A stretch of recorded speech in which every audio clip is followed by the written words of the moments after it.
Asawa ko siya, pero hindi ko siya matawag na akin dahil may nagmamay-ari na ng puso niya. Gusto kong ipaglaban ang pagmamahal ko para sa kanya dahil mahal ko siya at asawa ko siya. Subalit ang hirap ipaglaban ng taong kahit kailan hindi nakita ang halaga mo dahil para sa kanya ikaw ang sumira ng buhay niya. Hindi ko alam kung hanggang kailan ako magpapakatanga sa pagmamahal ko para sa kanya. Asawa niya lang ako sa papel, pero hindi sa puso niya. I am Samantha Perez, the unwanted wife of the billionaires. Bumukas ang malaking pintuan sa harap ko at narito ang lalaking minamahal ko. Ang matay walang damdamin habang lumalapit ako sa altar. Ngumiti ako kahit na masikip ang dibdib ko.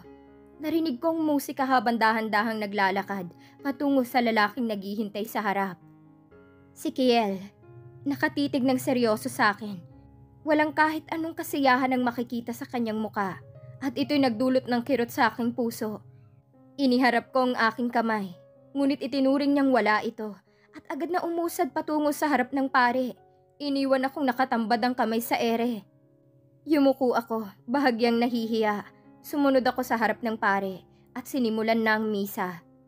Maaari mo nang halikan ng iyong asawa, ang sabi ng pare. Humarap ako kay Kiel. Inaasahan ng isang halik sa labi. Ngunit sa pisngi lamang ito dumapo. Nakuha mo ng titulong Mrs. Valerian. Ngunit siya kung hindi mo makukuha ang aking pagmamahal. Bulong niya. Pumikit ako at naramdaman ng sakit sa aking puso. Tandaan mo yan, Sam. Hindi mo makukuha ang aking pagmamahal dahil may iniibig na ako. Dagdag niya habang nagpalakpakan na ang mga tao. Tumulong isang butil ng luha. Sarap mong pagmasdan habang umiiyak. Lumayo na ito sa akin pagkatapos ng mga salitang yon at agad na lumabas ng simbahan. Pinalis ko ang luha ko at mag-isang ngumiti sa harap ng mga taong masaya para sa amin. Kumikirot ang dibdib ko sa likod ng aking mga ngiti. Daig ko pang sinaksak, ngunit hindi ko ipinahalata. Saan pupunta ang asawa mo? Inosenteng tanong ng isang matanda. Ngumiti ako, ngunit hindi na nagbigay ng pagsasalita. Baka excited lang? Mapanokso ng isa. Tumawa ko, kahit na parang pinipiga ang puso ko.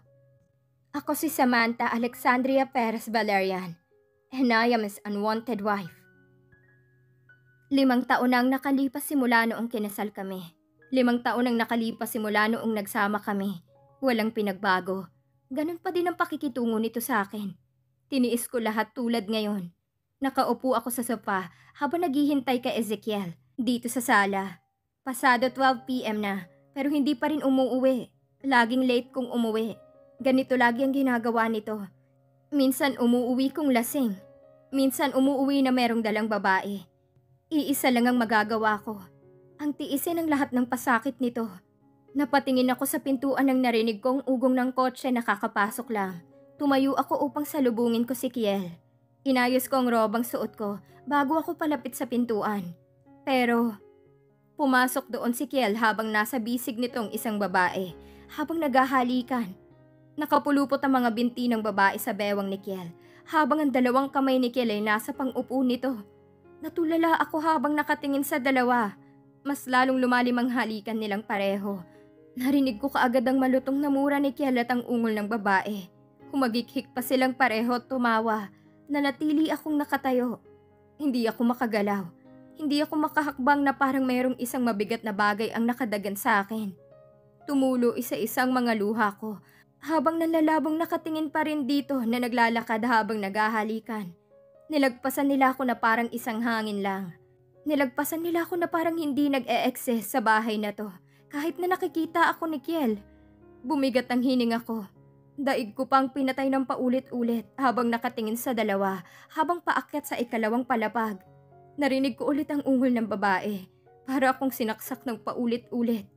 Nanghina ako at halos hindi ko maramdaman ang mga tuhod ko. Napaupo ako nang wala sa oras sa sopa nang hindi ko na sila nakita. Sunod-sunod na umagos ang luha ko. Tulad ng sinabi nito sa kasal namin. Ako ang asawa pero ibang mahal. Tulad ng banta nito sa kasal namin ay ginawa nito. Napayuko ako habang sunod-sunod na umagos ang luha ko. Humagulgol ako at buti na lang tulog na ang kasambahay. Hinabol kong hininga ko. Kailangan ko pang lumanghap ng hangin upang patahanin ang sarili, pero hindi ko magawa lalo na sa nasaksihan ko. Paulit-ulit na itong ginawa sa akin. Paulit-ulit na itong nagdala ng babae pero wala pa ring pinagbago. Masakit pa rin. Nakakadurog pa rin ang puso ang makita ang mahal mong lalaki na merong kahalikang iba at kaniig na iba. I smiled painfully at hinayaan ang luha kong umagos. It's okay, Sam. Nanatili akong nakaupo sa sopa habang pinapakalma ang sarili. Hindi ko alam kung ilang minuto akong nakaupo doon, basta hinintay kong gumaan ang loob ko. Nanatili akong nakayuko habang umaagos pa rin ang mga luha. Hindi na ako nag-abala pang punasan ito. Hinayaan ko itong umagos. Ito lang naman ang magagawa ko eh. Ang ilabas ang sakit sa pamamagitan ng pag-iyak. Nang mahimasmasan ako at kahit nangihina, sinubukan kong tumayo. Pinunasan ko ang luha ko, saka ako dahan-dahang lumakad. Humawak ako sa railings ng hagdan para kumapit doon. Ang bigat-bigat sa dibdib habang humahakbang ako. Sa bawat hakbang ko sa hagdan, bumibigat ang dibdib ko pero mas pinili kong palakasin ang loob ko at ang katawan ko. Tuluyan na akong nakaakyat sa ikalawang palapag. Dahan-dahan akong lumakad sa papunta sa kwarto ng anak ko. Nilagpasan ko ang kwarto namin ni Ezekiel. Halos takbuhin ko ang kwarto ng anak ko nang marinig ang sunod-sunod na ungol sa kwarto namin.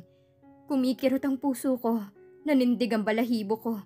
Pumasok kaagad ako sa kwarto ng anak ko at tumambad sa akin ang kulay itim nitong team. Ang kalat ng kwarto, ang mga laruan na nagkalat sa paanan ng kama. Dahan-dahan akong lumapit sa anak kong mahimbing na natutulog. Nahiga ako sa tabi nito bago ko hinalikan ng marahan ng noo nito. Kasabay nun ang pagtulo ng luha ko. Austin Kiel Valerian. Ang dahilan kung bakit kinasal kami ni Ezekiel. Ang dahilan kung bakit iniwan ni Sofia si Ezekiel. Niyakap ko ang anak ko. Wala akong pinagsisisihan sa ginawa namin. Kahit kailan hindi ko pinagsisisihan ang ginawa namin dahil ang bunga na nun ay ang anak ko. Isang bagay kung bakit galit na galit sa akin ang asawa ko. Good night, Austin. Mommy loves you so much. Bulong ko dito kahit na hindi ako naririnig dahil patay ito sa tulog. Pinunasan kong luha ko. Hindi ka pa ba nasasanay, Sam? Ngumiti ako ng mapait dahil alam ko sa sarili ko na kahit na masanay ako, masakit pa rin. Unti-unti kong pinikit ang mga mata ko at sinubukang alisin sa isip kong nakita ko kanina pero hindi ko magawa. Pakiramdam ko kahit na malayo kami sa kwarto namin ni Ezekiel. Naririnig ko pa rin ang mga halinghing nila. Bumangon ako at umalis sa kama. Inayos ko ang kumot ng anak ko bago ako nagpunta sa veranda ng kwarto ng anak ko. Niyakap ko ang sarili ko nang sinalubong kaagad ako ng hangin. Nakaroba lang ako. Pinunasan kong luha kong umagos na naman nang maalala ko at maramdaman kong ginagawa nito. Kumikirot ang puso ko sa mga ginagawa ni Kiel sa akin. Nilipad ng hangin ng nakalugay kong buhok. Sana lang umalis kaagad ang babae bukas dahil ayaw kong makita ng anak ko. Bumalik ako sa loob ng kwarto. Sinara kong veranda bago ako pumunta sa kama ng anak ko tumabi doon. Natuyo na ang mga luha ko. Isang beses hinalikan ko ang anak ko sa pisngi. Bago ako pumikit ng mariin, kailangan kong tanggalin sa isip kong nakita ko kanina. Nagtagumpay nga ako. Nakatulog ako ng mahimbing. What? Nagising ako kinabukasan nang marinig ko yon. Kumunot ang noo ko. Kinusot ko ang mata ko sa kadahan-dahang tumayo upang tingnan kung sino yon. Tulog pa ang anak ko at nakahinga ako ng maluwag dahil doon. Tumayo ako saka ako dumiretso sa pinto at dahan-dahang binuksan. Tumambad sa akin si Kiel at yung babaeng dinala niya kagabi na magkaharap. Nasa harap kasi ng kwarto ng anak ko sa kwarto namin ni Kiel. Magkaharap ang dalawa. Pagkatapos kang nag-enjoy kagabi, tapos paaalisin mo lang ako dito? Ramdam kong inis sa babae. Ganyan naman lagi si Kiel. Pagkatapos maikama, ihahagis na lang na parang basura. Not really. Wala sa sariling sagot ng asawa ko. Hindi ko alam kung anong maramdaman ko. Nanlaki ang mga mata ng babae at hindi makapaniwalang tiningnan ng asawa ko. What? Ramdam kong pagka-offend ng babae. Ngayon ko lang alam na naka-boxer lang si Kiel habang ang babae naman ay bihis na bihis na. Just leave, woman. Walang emosyong sabi ni Kiel. Sari-saring emosyon ko. Nakaramdam ako ng kirot at ng inggit. Kinagat kong pang ibabang labi ko nang maramdaman kong kirot sa puso ko. Mommy? Napatingin ako sa kama nang marinig ko ang boses ng anak ko. Sinara ko kaagad ang pintuan at agad akong pumunta sa kama ng anak ko upang pigilan ko itong bumangon. Hindi pa umaalis ang babae. Kinusot ng anak ko ang mata nito. Bahagya akong nakaramdam ng awa para sa anak ko. Awang-awa ako dito dahilan para hindi ko mapigilang hindi maluha. Hinalikan ko ulit ito sa noo. Tulog muna tayo. Mahinang sabi ko bago ako humiga ulit sa kama upang tabihan ang anak ko. Naramdaman ko kaagad ang yakap nito sa akin. Kailangan na munang makaalis ang babae ni Kiel. Ayokong makita ng anak ko kung anong ginagawa ni Kiel. Ayokong masaktan ng anak ko. Hinalikan ko ulit ito sa pisngi bago ako pumikit. Nagising ulit ako sa pangalawang pagtulog nang merong gumalaw sa tabi ko. Minulat ko ang mata ko, tumambad sa akin ang anak kong kakagising lang din na nakatingin na sa akin. Ngumiti ako bago ko hinalikan ang noo nito. I am already late for my class, Mommy. Nakangusong sabi nito. Bumangon ka agad ako saka umiling. Maaga pa naman. Bumaba ako sa kama ng anak ko at mas lalo kong nakita ang buong kwarto nito. Ang mga laruan nito na nagkalat sa paanan ng kama. Ipapalinis ko lang mamaya sa kasambahay. Take a bath now and I will wait downstairs, sabi ko.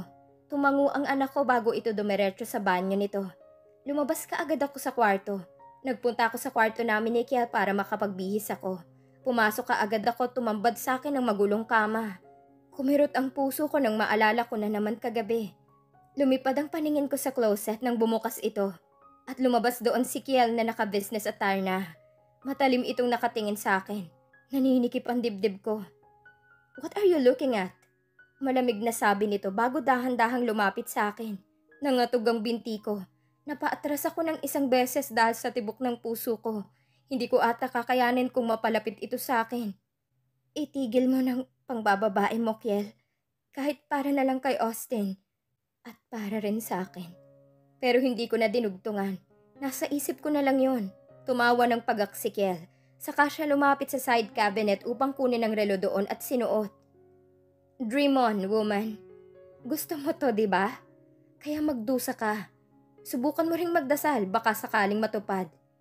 Malamig nitong sabi na ikinadurog ng puso ko. Kinuha nito ang phone niya pagkatapos magsuot ng relo. Nandidiri ako sa'yo. Ginagamit mong bata laban sa akin para hindi kita maiwan? Nilagpasan ako nito pagkatapos sabihin. Sunod-sunod na umagos ang luha ko. Ginagawa ko to para sa anak ko. Gusto ko lang magkaroon ito ng kumpletong pamilya. Narinig ko kaagad ang pagsara ng pinto. Nanghina ako. Nangingilid ang luha ko. Ezekiel Valerian. He's a CEO of Valerian Jewelries Corporation. Isang sikat na billionaire, businessman, heartless, cold, and arrogant. He's handsome with his brown eyes. Siya yung lalaking pinapangarap ng lahat. Pero ako yung maswerte. Dahil ako ito ngayon, pero malas din. Hindi akong mahal. Lumapit ako sa kama at naamoy ko kaagad ang magkahalong pabango ni Kiel at nung babae. Nakaramdam ako ng kirot, ang gulo ng kama. Nagsimula akong maglinis. Hindi ko alam kung anong mararamdaman ko. He loves someone else at nag-break lang silang dalawa dahil sa anak namin. Hindi ko anak yan. Isang pagkakamali ang batang yan. Umalingaw-ngaw yan sa utak ko nung nasa sinapupunan ko pa si Austin. Kailanman ay hindi pagkakamali ang anak ko. Naawa ako sa anak ko. Hindi ko mapigilang tumulo ang luha ko. Sa kalagitnaan ng pag-iyak ko at sa paglilinis, tumunog ang phone ko na nasa bulsa ng robang suot ko. Pinunasan kong luha ko at sinagot ang ina kong tumatawag. We got a lead, Iha, about your sister. Soon we will see and be with her. Bungad sa akin ng aking ina. Napaupo ako at hinayaan ng ina kong magkwento tungkol sa nawawala kong kapatid. Tumigil muna ako sa paglilinis. Nakangiti ako habang kausap ang aking ina tungkol sa kapatid ko. Nakangiti ako. Malapit na naming makasama. Nasa labas ngayon ng bansa si Mommy at Daddy para hanapin ang nawawala kong kapatid sa matagal na panahon. Matagal na rin namin itong hinanap pero hindi kami tumigil sa kakahanap. Ngayong meron na silang lead tungkol sa kapatid ko, tuluyan ng magiging masayang magulang ko. Oh, sige na, Iha. I have to go. Babalitaan ka na lang namin ng dad mo. Pagpapaalam nito, tumango ako kahit hindi niya nakikita. Bago pa ako makapagsalita, binabaan ka agad ako ng telepono. Bumuntong hininga ko't napangiti din. Malapit na naming makasama ang kapatid ko. Gusto ko na din itong makilala. Nagpatuloy ako sa paglilinis bago ako pumunta sa banyo para makapagligo. Naligo ako ng ilang minuto bago ako nagbihis ng pambahay at bago ako dumiretso sa baba. Bumaba ako sa hagdan at dumiretso ako sa dining area at tumambad sa akin ang anak kong kumakain. Tumabi ako dito. Ang gwapo ng anak ko. Napangiti ako. "Umalis na po si Daddy," sabi nito. Nakaramdam kaagad ako ng kirot. Ngumiti ako dito. Para kung sinaksak ng kutsilyo nang makita kong anak kong malungkot. Iniwan ni Kiel. Huminga ako ng malalim. Bumibigat ang dibdib ko. "It's okay, Austin. Nandito naman ako at akong maghahatid sa'yo." Tumango ang anak ko. Hinalikan ko ito sa pisngi. Umiwas ako ng tingin nang maramdaman ang luha kong tumulo. Ang bilis ko talagang maiyak pagdating sa anak ko. "Oh, wag nang malungkot, Austin." Pagpapagaan ni Manang sa anak ko. Lumapit ito sa amin sa hinaplos ang likod ko. Ngumiti ako dito. "It's okay, Manang." Alam na ni Manang ang nangyayari dito sa bahay na to. Iyaya ko ito dati simula nung bata pa ako. Sinama ko siya dito para meron akong katulong sa pag-aalaga ng anak ko. Nagpatuloy sa kain ng anak ko at nakahinga ko ng maluwag nang unti-unti ko nang nasisilayan ang ngiti nito. Hanggang ngayon iniisip pa rin ni Kiel na hindi niya anak si Austin. Parang hindi ko ata kakayanin pag narinig ng anak kong hindi inaako ni Kiel. Iniisip ko palang nasasaktan na ako. Kaya gagawin ko ang lahat upang hindi marinig ni Austin ang pagtanggi ng ama nito. Tumulo ulit ang luha ko at nahulog na lamang ito sa pinggan ko. Huminga ako ng malalim. Nawalan na ako ng gana. Tumayo ka agad ako. "Wait for me, magbibihis lang ako." Bumaba ka agad ako pagkatapos kong magbihis. Tumambad sa akin ang anak kong nasa sala na naghihintay sa akin. I am wearing a white skirt, a floral sleeveless, turtleneck top, and metallic stilettos. Ngumiti ako sa anak ko. "Let's go?" Aya ko dito, tumango naman ang anak ko. Hinawakan ko ang kamay nito bago kami sabay na lumabas. Dumiretso kami sa garahe, saka kami pumasok sa sedan kong kotse. Ako na mismong nag-seatbelt sa anak ko. Pinaandar ko kaagad ang kotse ko paalis sa bahay. Mayaman ang pamilya namin. Mayaman ang mommy at daddy ko. Parehong galing sa marangyang pamilya. Isang CEO ang daddy ko sa Paris Real Estate. Meron din kaming bahay sa ibang bansa. I am a half foreign. Ganon din si Ezekiel. Narating namin ang paaralan ng ilang sandali. Kinalas ko ang seatbelt ko, ganon din ang sa anak ko, at nauna nang lumabas. Pumasok ang anak ko sa malaking gate. Sumunod ako sa kanya. "I have to go, mommy," paalam ng anak ko. Lumuhod ako para mag-level ang paningin namin. Niyakap ko ito at hinalikan sa noo. Tumakbo na ito papasok at sinalubong na lamang ito ng mga kaibigan. Napangiti ako pero kumikirot din ang puso ko. Tumayo na ako at saka ako bumalik sa kotse. "Bella, see you." Message ni Bella na natanggap ko pagpasok ko sa kotse. Nang tiningnan ko ang phone ko, umilaw. Nagkibit balikat ako bago ko pinaharurot ang sasakyan ko. Bella is my friend. Nag-iisang kaibigan ko. Bata pa kami, magkasama na kami. Tagal na naming plano na magkita kami pero hindi ko maunlakan dahil sa pagiging abala ko. Huminto ako nang nakita ko ang red light. Sumandal ako sa backrest ng upuan ko bago ko nireplyan ng kaibigan kong parating na ako. Napalingon ako sa kaliwa at hindi inaasahang nahagip ng paningin ko si Kiel na nakaupo sa isang table sa loob ng restaurant habang mayroong kausap na babae. Kumirot ang puso ko nang makita ko itong ngumiti at tumawa na kailanman ay hindi niya pinakita sa akin. Kumirot ang puso ko nang nakita kung paano ito ka-gentleman sa ibang babae na kailanman ay hindi niya ginawa sa akin. Umiwas ako ng tingin nang sunod-sunod na umagos ang luha ko. Pinaharurot ko kaagad ang kotse ko nang makita kong green light na ito. Ang bigat-bigat sa dibdib. Pinunasan kong luha ko pero tumulo pa rin. Dammit. Kinalma kong sarili ko at sinubukang tanggalin sa isip ko ang nakita ko kanina. Lumabas kaagad ako ng kotse ko pagkatapos kong nag-retouch upang hindi mahalata ng kaibigan kong galing ako sa pag-iyak. Pumasok kaagad ako sa coffee shop. Normal ang pinakita ko kahit sa loob-loob ko ay kumikirot.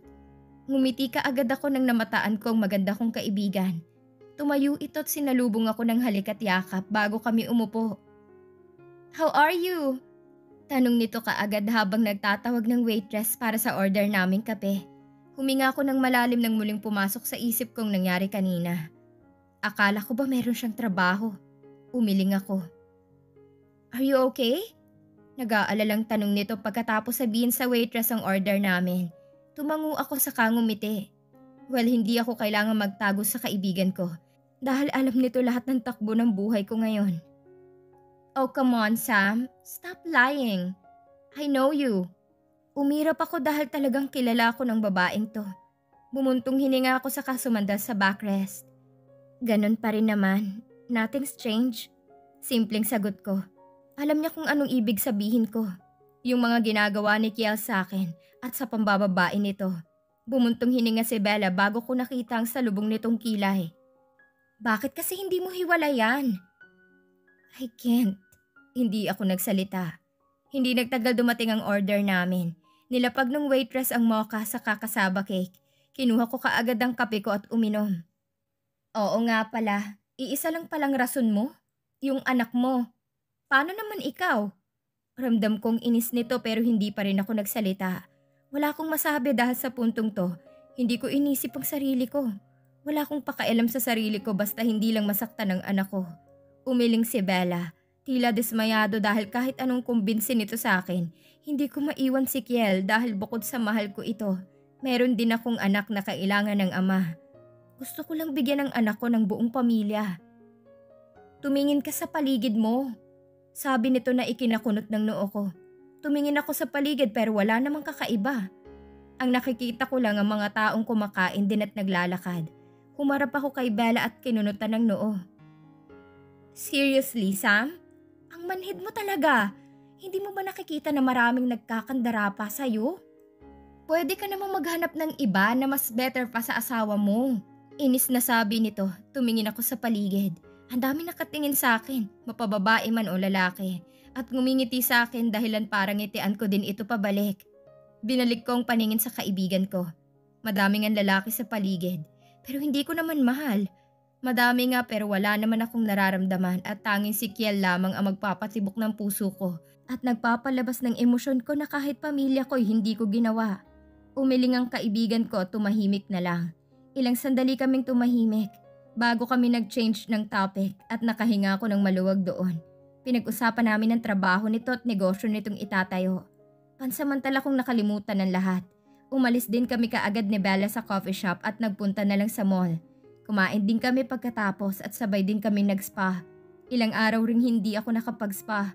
Marami kaming pinag-usapan ng kaibigan ko. Nakaka-relax ang spa. Ilang oras din kaming namalagi sa spa bago namin napagdesisyon ng kumain ulit. Ngayon lang bakanting araw ko kaya lubos-lubusin ko ng makakasamang kaibigan ko. Minsan lang kami magkita dahil abala kami sa mga kanya-kanya naming trabaho. Maliban sa akin na tanging anak ko lang ang inaasikaso ko. Pero paminsan-minsan pumupunta ako sa office ni Dad para mamahala. Bye! Ite-text na lang kita kung kailan tayo magkikita ulit. Tumango ako bilang sagot sa kaibigan ko. Hinalikan niya ako sa pisngi, saka kami nagkayakapan. Pumasok kaagad ako sa kotse ko. Hapon na natapos kami ng kaibigan ko. Pinaharurot kong sasakyan ko papunta sa paaralan upang sunduin ang anak ko. Pansamantalang nawala ang bigat sa dibdib ko. Hindi ko naramdaman yon habang kasama ko si Bella. Lumabas kaagad ako ng kotse nang makita kong anak kong naghihintay sa waiting shed pagkarating ko. Nilapitan ko ito at sinalubong ng yakap. I'm sorry, I'm late. Did you wait? Tanong ko pagkatapos ng yakap. Umiling ang anak ko sa ngumiti. It's okay. You're just in time. Ngumiti ako dito bago ko siya ginaya sa front seat. Kumain ka na ba? Tanong ko nang nakapasok ako sa kotse. Pinaharurot ko ang kotse ko paalis sa paaralan. Umiling ang anak ko. Sa bahay na lang. Ngumiti ako dito sa katumango. Masarap nga naman magluto si Manang. Sumandal ang anak ko sa backrest habang ako naman ay nag-focus sa pagmamaneho. Ilang sandali narating namin ang bahay. Naunang lumabas ang anak ko bago ako. Pinasok ko sa wala pang kotseng garahe ang kotse ko. Hindi pa umuwi si Kiel? I shook my head.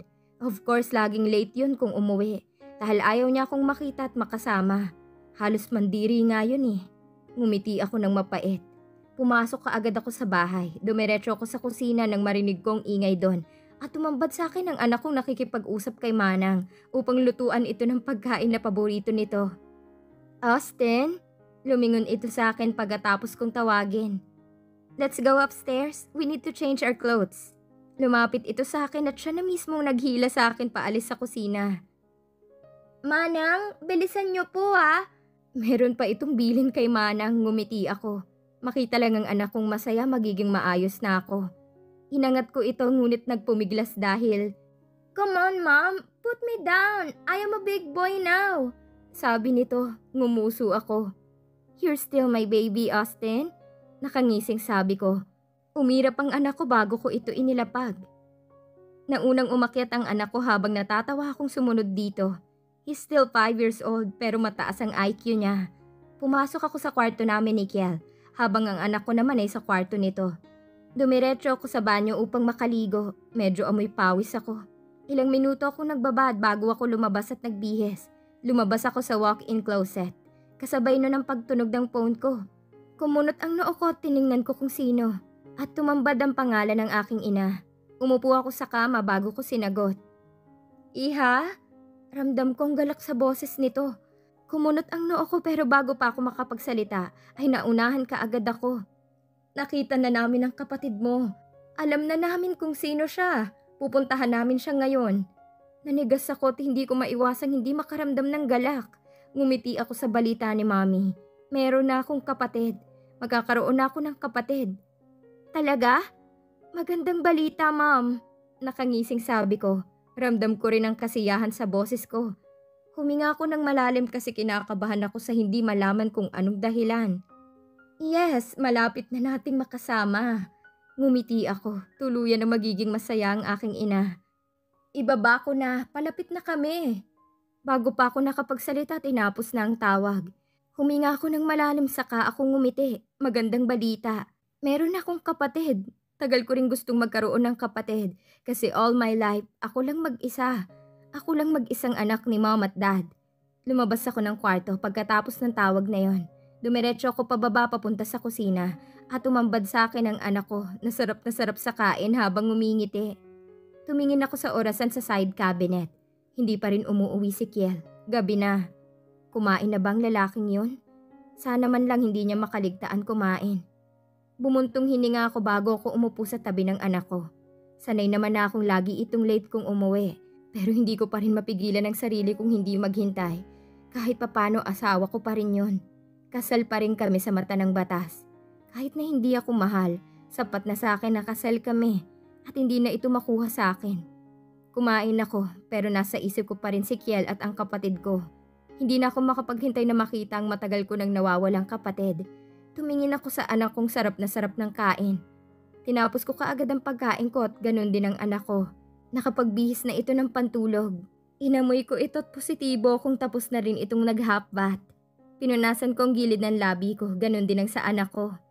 "Take a sleep now, Austin." Sabi ko dito habang nag-aayos ng hapagkainan. Tinulungan ko na si Manang kahit na pinipigilan nila ako. Marami akong nagagawa sa kusina. I can cook, I can bake, I can clean.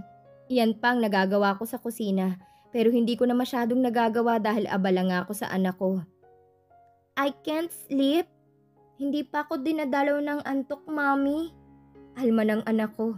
Nilapag ko ang huling pinggan sa sink bago ko nilapitan ang anak kong nakaupo na sa high chair dito. "Pero hindi ka pwedeng magpuyat." Sabi ko pero umiling lamang ito. Ngumuso at umiwas ng tingin at kumuha lamang ng cookies na binili pa ni Manang kahapon. Hindi kasi ako makapag-bake kasi wala na akong time. Favorite din ng anak ko ang cookies na mana niya kay Kiel. Hindi sila mahilig sa sweet na pagkain pero pagdating sa cookies wala silang sinasanto. "Basahan mo ko ng story, Mommy. Sasamahan kitang hintayin si Daddy." Nagulat ako sa sinabi ng anak ko. Umiling ako kasi ayoko. Ngumuso ang anak ko sa iling ko. "Please?" Pagsusumamo nito. Umiwas din ako ng tingin at nag-isip. Hindi pa naman siguro magdadala dito si Kiel ng babae, right? Sabihin na nating abala yun sa trabaho kahit na nakita ko siya kanina sa restaurant. Kumirot ang puso ko nang maalala ko yun. "Fine." Sabi ko dahilan para sumilay ang ngiti nito habang kumakain ng cookies. Inangat ko na ito sa bisig ko at dinala sa sala. Kumuha ako ng libro sa booklet dito sa sala. Tumabi kaagad ako sa anak ko. Nagsimula akong magkwento sa anak ko. Pero mas lalo atang nadagdagan ng energy nito. Hindi man lang inantok. Panay ang kain ito sa cookies. Patuloy ako sa pagbabasa ng story kahit na nagpaalam na ang mga kasambahay na matutulog na. Sumandal ang anak ko sa dibdib ko habang dilat na dilat pa rin ang mga mata. Ngumuso ako. Kailan ba ito haantukin? Nagpatuloy ako pero natigil din nang makarinig ako ng ugong ng sasakyan. Nakakahinto lang. Daddy is here na? Tumango ako sa anak ko. Lumingon sa akin ang anak ko. Nasa akin ang mukha nito. Nakatalikod ito sa pinto. Lumipad ka agad ang mata ko sa pinto nang bumukas ito tumambad sa akin ang... Damn it! Just wow! Bago pa makalingon ang anak ko sa pinto kaagad kong tinakpan ang mata nito. Kitang-kita ko si Kiel nakakapasok lang habang merong kahalikang babaeng nakasama nito sa restaurant kanina. Mami, wala akong nakikita. Tinakpan ko ang mata ng anak ko nang pumasok si Kiel. Isa-isang tumulo ang luha ko hanggang sunod-sunod na ito. Mas lalo kong hinigpitan ang pagtakip sa anak ko. Kahit napilit niyang tinatanggal ang kamay kong nakatakip sa mata nito. Kumikirot ang puso ko. Mami, wala akong nakikita. Basag ng anak ko sa katahimikan dahilan para matigil sila sa halikan at sabay na humarap sa amin. Namumutla ang babae habang si Kiel ay walang emosyon. Nalalabong paningin ko at kumikirot ang puso ko. Sana pala natulog na lang kami ng anak ko. Sana pala hindi na namin hinintay. Nagpumiglas ang anak ko pero hindi ko pinagbigyan. Binalik ni Kiel ang mata nito sa babae bago siya bumulong dito para tumango ang babae at lumabas. Ibinalik ni Kiel ang mata sa amin at tumambad sa amin ang namumungay nitong mga mata. Sunod-sunod na umagos ang luha ko. Daig ko pang sinaksak. Sa harapan pa talaga ng anak ko. Mga baboy. Bago pa makalapit si Kiel sa amin, inangat ko na ang anak ko at dinala sa bisig ko at umakyat na sa taas. Tinanggal ko na ang kamay ko sa mata ng anak ko. Daddy! Tawag ng anak ko sa ama. Umakyat na kami at iniwan dun si Kiel. Hindi ko pinakita sa anak ko ang mga luha kong umagos. Nasasaktan ako. Sanay na ako pero hindi ko mapigilang hindi masaktan. Lalo na pag sa harapan ng anak ko. Pumikit ako ng mariin nang maramdaman ko ang pisikal na kirot ng puso ko. Nilagpasan ko ang kwarto namin ni Kiel at dumiretso ako sa kwarto ng anak ko. Nangihina ako pero pilit kong pinalalakas ang katawan ko. Nasasaktan ako. Let's sleep, Austin. Daddy's home na so we don't have to worry. I said painfully. Tumango ang anak ko pero alam kong gusto niya pang makausap ang ama niya. Kumikirot ang puso ko habang nakatingin sa anak ko. Paano niya yun nagagawa? Sunod-sunod umagos ang luha ko. Buti na lang hindi nakita ng anak ko. Kasi naka-dim light lahat sa kwarto niya. Close your eyes, Austin. Tumango ang anak ko at dahan-dahang pinikit ang mata. Doon pa lang ako humagulhol ng tahimik. Ang sakit-sakit. Tumingala ako saka ko niyakap ang sarili ko. Tahimik akong humagulgol. Para hindi marinig ng anak ko. Sam? Nakarinig ako ng katok at ang boses ni Kiel sa labas ng pinto. Kinagat ko ang pang-ibabang labi ko bago ko pinunasan ang luha ko at tumiga sa tabi ng anak ko bago pa bumukas ang pinto. Niyakap ko ang anak ko at pumikit at nagkunwaring tulog. Naramdaman ko ang yakap ni Kiel. Nanatili ako nakapikit pero ang mga luha ko'y patuloy sa pagtulo at tumama na lamang ito sa unan. Naramdaman kong palapit sa amin si Kiel. Naramdaman kong umuga ang kama sa kabila. Hindi ako nagpahalata hanggang sa maramdaman kong pagbangon ni Kiel na nasa ulunan na ng anak ko. Hindi ko alam kung anong ginawa. Basta narinig ko na lang ang yapak nito paalis hanggang sa marinig kong pagbukas at pagsara ng pinto. Sinubukan kong matulog. Sinubukan kong kalimutan ang nakita ko na naman. Hindi ako makatulog, panay ang tulo ng luha ko. Dahilan para unti-unti na akong makaramdam ng inis. Hindi ako nakatulog kagabi dahilan para gumising ako ng puyat na puyat. Napatingin ako sa orasan na nasa tabi kong cabinet at umambad sa akin ng madaling araw pa.